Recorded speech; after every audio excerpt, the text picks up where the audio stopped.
E hoje nós vamos falar acerca do que Ele faz por mim. Nós hoje vamos ter batismos, que é uma coisa tão... Eu acho que quem daqui lembra-se perfeitamente do dia do seu batismo? Eu lembro-me do meu batismo, a gente guarda com tanto amor e com tanto carinho. E o batismo também um ato de fé naquilo que a gente sabe que Ele fez por nós, né? Que Jesus fez por nós. E é muito bom saber que o grande Deus, o Deus Criador, o Deus dos céus e da terra, Ele olha para nós e Ele diz: eu tenho uma nova história para ti. Muitas das vezes o mundo diz que pau que nasce torto, tarde ou nunca endireita. Mas o Senhor Jesus olha para nós e Ele diz assim: eu tenho uma nova história.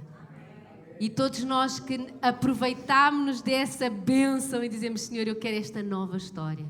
Realmente Deus cura-nos de todos os traumas, Deus alarga os nossos horizontes, Deus aumenta os nossos sonhos, é ou não é? E Ele faz com que nós gostemos mais de nós próprios. Quantos é que depois de aceitarem o Senhor Jesus começaram a gostar mais de si, não é? Começaram a ver: meu Deus, eu nasci com habilidades, eu nasci com dons, eu sou diferente, mas amém! Essa diferença, a maneira de nós, cada um de nós sermos, tanta gente que às vezes diz assim: mas eu gostava de ser assim, ou gostava de ser assado. E quando a gente descobre Deus, a gente descobre esta nova história, a gente diz assim: ainda bem que Deus me fez como eu sou, porque o Senhor nos ama e Ele tem um propósito para nós. Há um versículo na Bíblia, e hoje nós vamos passear na Bíblia, que é Davi a orar, e eu acho que este é o nosso iniciar sempre na presença do Senhor, na nossa caminhada com Ele, em que nós dizemos: não te lembres dos meus pecados da mocidade, nem das minhas transgressões. Lembra-te de mim segundo a tua misericórdia, por causa da tua bondade, ó Senhor. Por causa do teu nome, Senhor, perdoa a minha iniquidade, que é grande. A nossa entrada na presença de Deus é sempre: Senhor, eu sei que não mereço. Eu acho que todos nós já fizemos essa oração: Senhor, eu sei que eu não mereço. Senhor, eu fiz tantas asneiras, eu fiz tanta coisa errada, eu andei por caminhos tão tortos. Mas depois a gente olha para Ele e diz assim: por causa da tua misericórdia, por causa da tua bondade, perdoa-me. E aqui iniquidade é diferente de pecado. Vocês já viram que Ele fala: não te lembres dos meus pecados, e depois Ele fala: perdoa a minha iniquidade. Iniquidade é quando nós já temos aquele hábito, aquele pecado tornou-se contínuo. Deus, Ele não perdoa apenas os nossos pecados e não nos limpa só dos pecados. Ele perdoa a nossa iniquidade. Aquela coisa que a gente diz assim: eu sempre fiz assim.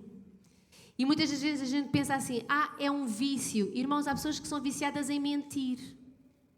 Há pessoas que são viciadas em pornografia. Há pessoas que são viciadas em avareza. Têm o hábito de... Pessoas que são viciadas em criticar. É uma iniquidade. É algo que a gente veio diante de Deus e a gente percebe. Não é uma coisa que acontece de vez em quando. Tornou-se uma iniquidade na minha vida. O profeta Isaías, quando viu Deus, ele percebeu automaticamente qual é que era o vício dele. Ele disse: Senhor, os meus lábios são impuros. Eu acredito que eles eram fofoqueiros, porque Isaías era príncipe, era primo do rei, e dentro de um palácio onde viviam centenas de pessoas, eu acho que aquilo havia muita conversa naqueles meandros. Eu acho que era tudo a cascar nas costas uns dos outros. O que é que vocês acham? Política, não é? Governo, no palácio a coisa não devia de ser fácil. Ele disse: Senhor, eu tenho lábios impuros, eu habito no meio de lábios impuros, mas na presença de Deus a gente pode dizer: Senhor, perdoa até as minhas iniquidades, os meus hábitos. E quando nós pedimos o perdão e aceitamos o perdão, não é só que Deus perdoa aquilo que nós fizemos para trás. O verdadeiro perdão Deus está a dizer assim: eu estou contigo para que tu mudes a direção da tua vida. A partir de agora vai ser diferente. A graça de Deus não é só perdoar, mas a graça de Deus também é mudar a direção da nossa... É uma nova história. E há um outro salmo que Davi também escreveu ao Senhor e diz assim: compadece-te de mim, ó Deus, segundo a tua benignidade. Sabem? Nunca é porque eu mereço, porque eu sou bonzinho, porque... Não, é a misericórdia dele, é a bondade dele. Aqui é benignidade. E muitos de vocês já sabem, mas a diferença entre bondade e benignidade é que ser benigno é quando eu sou boa para alguém que me fez mal. É para além de bondade. É benignidade. Segundo a multidão das tuas misericórdias, apaga as minhas transgressões. Às vezes as pessoas podem dizer assim: mas eu pequei tanto. E eu quero te dizer assim: mas a misericórdia do Senhor é uma multidão de misericórdias. O Senhor tem misericórdia para tudo aquilo que a gente fez antes de o conhecer. O Senhor, Ele quer realmente contar uma nova história para nós. Nós vemos muito isso na vida de Paulo, que era um assassino de cristãos. Ele prendia os cristãos para eles depois irem para o Coliseu de Roma serem mortos ou crucificados mesmo em Jerusalém. E nós vemos depois Paulo, ele aceitou que a misericórdia do Senhor o tinha alcançado. Aqui Davi, ele tinha sido um adúltero, ele mandou matar o marido da senhora que ele violou, porque aquilo foi uma violação, não foi uma paixão, foi violação. E ele diz: Senhor, compadece-te das minhas transgressões. Zaqueu, ele roubava, o problema de Zaqueu era dinheiro. E ele cobrava mais impostos às pessoas do que aqueles que eram legais. E Jesus também perdoou Zaqueu. Então, Madalena, nós não sabemos o que é que ela tinha feito, mas possivelmente ela mexia com alguma coisa de feitiçaria, porque a palavra de Deus diz que dela saíram 7 demónios. Então, tipo assim, não é com uma coisinha que a gente abre a porta a 7 demónios. Havia uma história ali por trás que a Bíblia não conta. Porquê? Porque quando Deus faz, Ele não quer ficar muito tempo a explicar. Ninguém sabe quantos é que foram para a prisão por causa de Paulo. Ninguém sabe o que é que Madalena faz. Ninguém sabe quanto dinheiro é que Zaqueu roubou. O que a gente sabe é que quando eles chegaram a Jesus, Deus disse: a partir de agora a história vai ser diferente. Muitas das vezes a gente fica a olhar para tudo aquilo que a gente fez. Deus diz assim: aceita o meu perdão e a partir de agora vai ser diferente. E nós até podemos dizer: eu nunca fiz assim coisas tão escandalosas. Tudo aquilo que a gente faz que é fora da vontade de Deus machucou alguém. Quantas pessoas a gente já magoou? E a gente diz: Senhor, mas foi sem querer.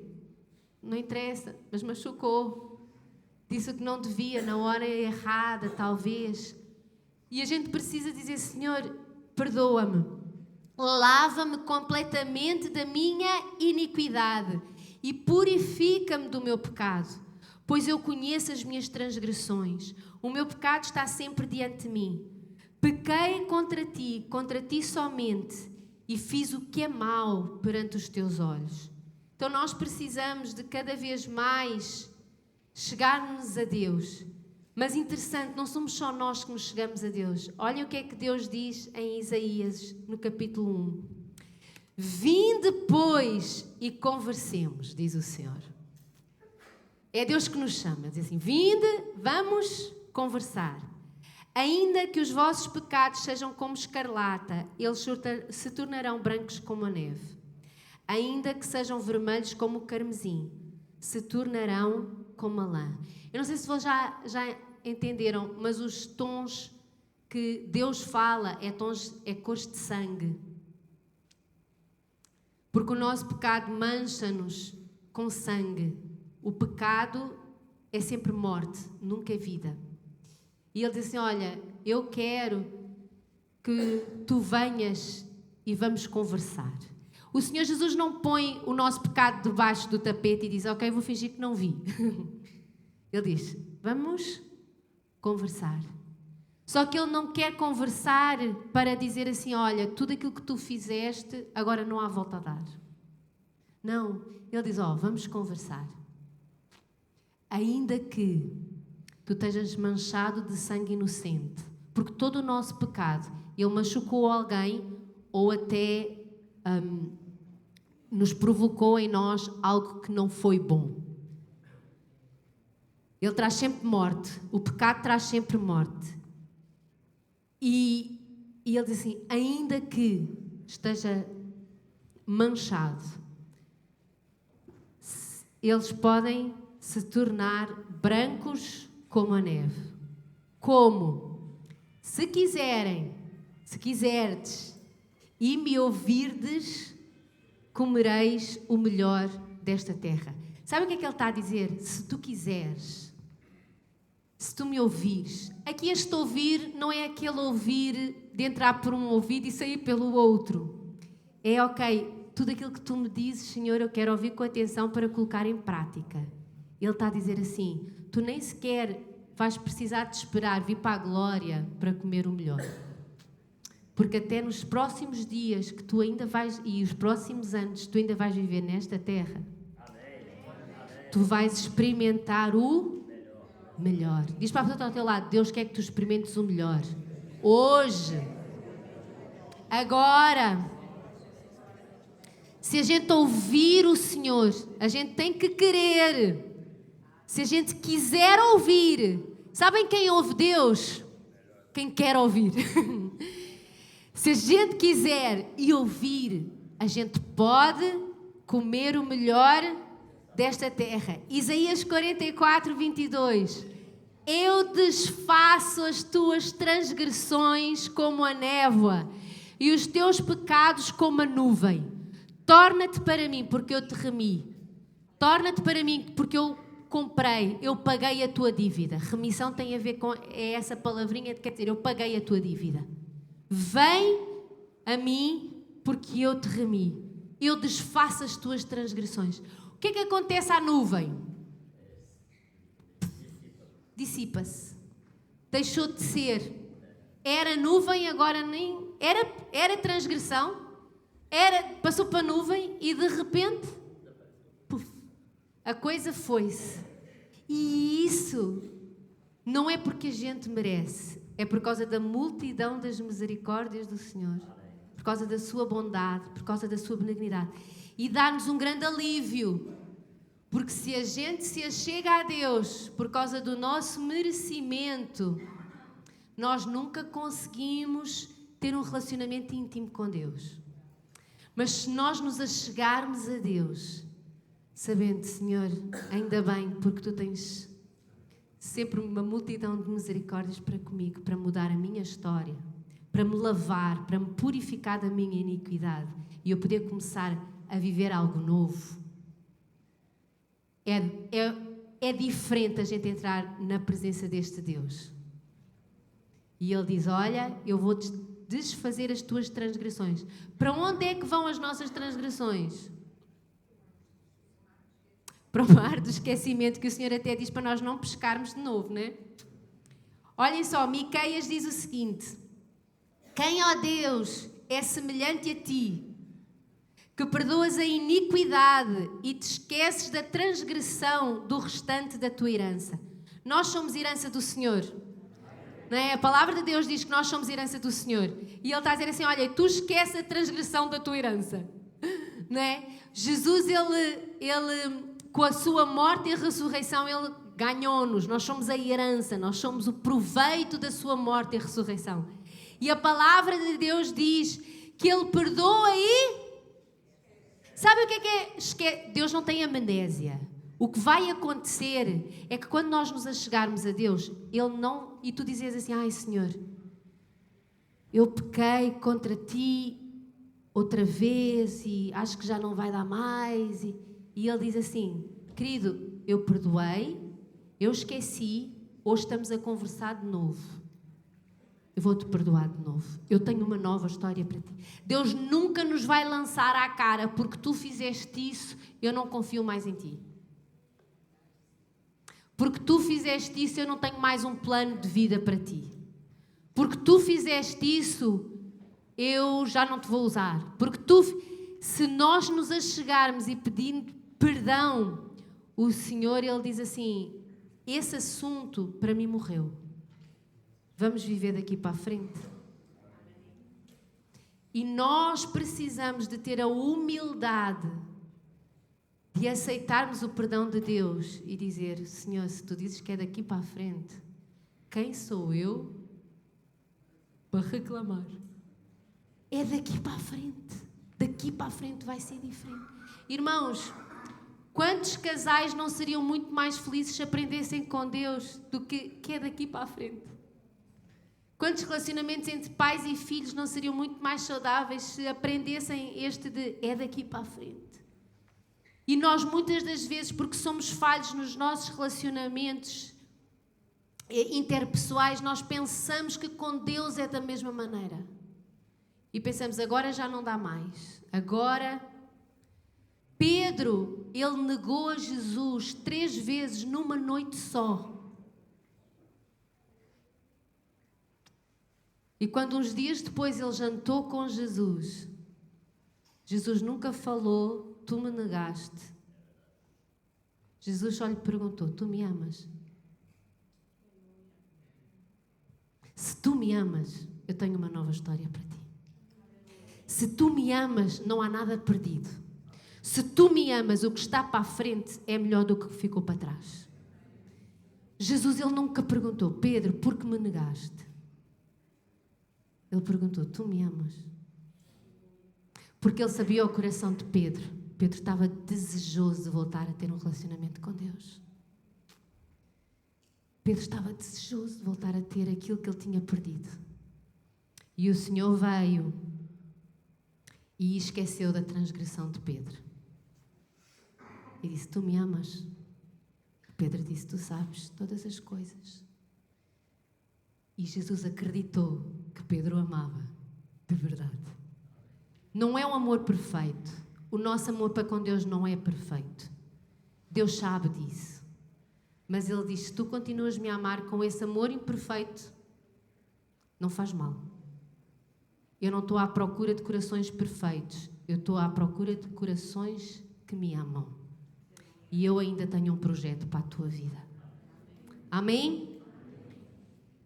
O Senhor não retém a sua ira para sempre, porque Ele tem prazer na misericórdia. Sabem? Deus tem muito mais prazer em nos perdoar do que em não poder nos abençoar, porque a gente continua sem buscar a sua face. O prazer maior de Deus é quando a gente vem e diz, ai Senhor, perdoa-me. E Jesus vai perguntar assim, tu me amas? E tu dizes, Senhor, tu sabes que o meu amor falha, escorrega às vezes. E Ele diz, não, mas eu aceito esse amor. Eu tenho uma nova história para mim, para ti. Diz assim na palavra de Deus, eu sou o Senhor e fora de mim não há Salvador. Se nós quisermos viver Deus, é dentro dEle. É mergulhados no amor dEle, é mergulhados na misericórdia dEle, é mergulhados na bondade dEle, confiantes de que Ele é fiel e que Ele tem uma história para nós. Deus tem uma história para cada um de nós e Ele é o nosso Salvador. Fora dEle não há ninguém que nos possa salvar. Ele é o caminho, a verdade e a vida. Ninguém vai ao Pai senão por mim, disse o Senhor Jesus. Em Jeremias tem uma história de Deus a falar com o profeta, algo que ele pediu para o profeta fazer para entender uma verdade espiritual. Deus falou assim para Jeremias, levanta-te, desce à casa do oleiro e lá te farei ouvir as minhas palavras. Desci à casa do oleiro e eis que ele estava fazendo a sua obra sobre as rodas. Como o vaso que ele fazia de barro se quebrou na mão do oleiro, tornou a fazer dele outro vaso conforme o que pareceu bem aos seus olhos fazer. Então veio a mim a palavra do Senhor dizendo: não poderei eu fazer de vós como fez este oleiro? Às vezes nós pensamos assim, a minha vida até hoje foi tão confusa, estava tão estranha, estava tão deformada. E quando Deus apareceu a Jeremias e pediu para ele ir à casa do oleiro, Deus diz assim: Jeremias, se um oleiro consegue de um vaso deformado, que se calhar nem se apercebia que era um vaso, refazer um vaso, não poderei eu fazer o mesmo com vocês? Todo o barro, para ele ser maleável, ele precisa de água. E o Espírito Santo é esta água que nos ajuda a nos tornarmos mais maleáveis. Quanto mais do Espírito Santo a gente busca, quanto mais caminharmos com o Espírito Santo, pedirmos ao Espírito Santo para nos encher com o seu fruto, que é o amor, a alegria, a paz, a longanimidade, a mansidão, quanto mais a gente pedir, Espírito Santo, anda comigo, Espírito Santo dirige os meus passos, mais fácil é o Senhor refazer a nossa vida. Mais rápido é o Senhor refazer a nossa vida. O segredo não é tanto no barro, é na quantidade que o barro aceita de água. A gente precisa das mãos de Deus na nossa vida e precisamos deste fluir do Espírito Santo em nós, para deixarmos ser moldáveis nas mãos de Deus. Porque Ele tem uma história para cada um de nós. O Aguinaldo diz muito este versículo que está lá em Eclesiastes 7:8, que é o fim das coisas é melhor do que o início delas.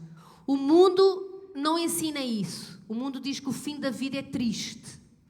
Mas eu prefiro acreditar nas palavras de Deus do que nas palavras do mundo.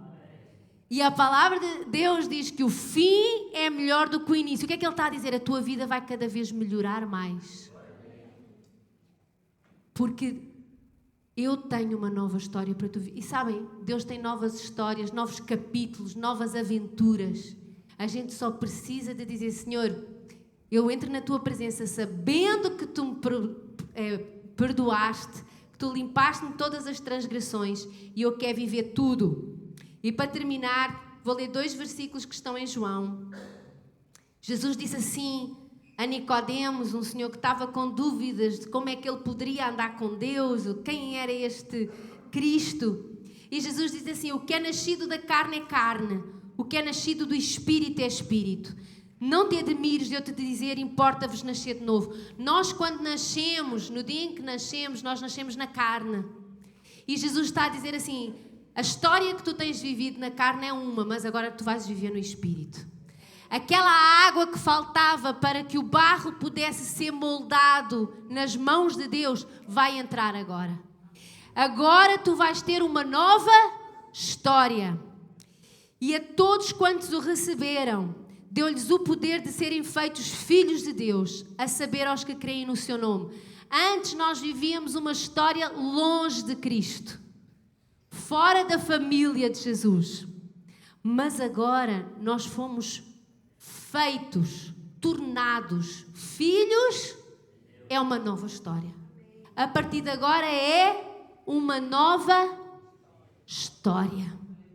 Quando muda a paternidade, muda a identidade, mudam as oportunidades, muda a herança. Já repararam que muda tudo? Muda o nome. Eu tenho uma irmã adotada. A vida dela mudou completamente. Então, nós conseguimos ver isso até no natural. Pessoas que foram adotadas, que a história de vida mudou completamente por causa daquela adoção. Quanto mais ser adotados por Deus, muda tudo. Mudou tudo. Vamos nos colocar de pé. Nós vamos orar.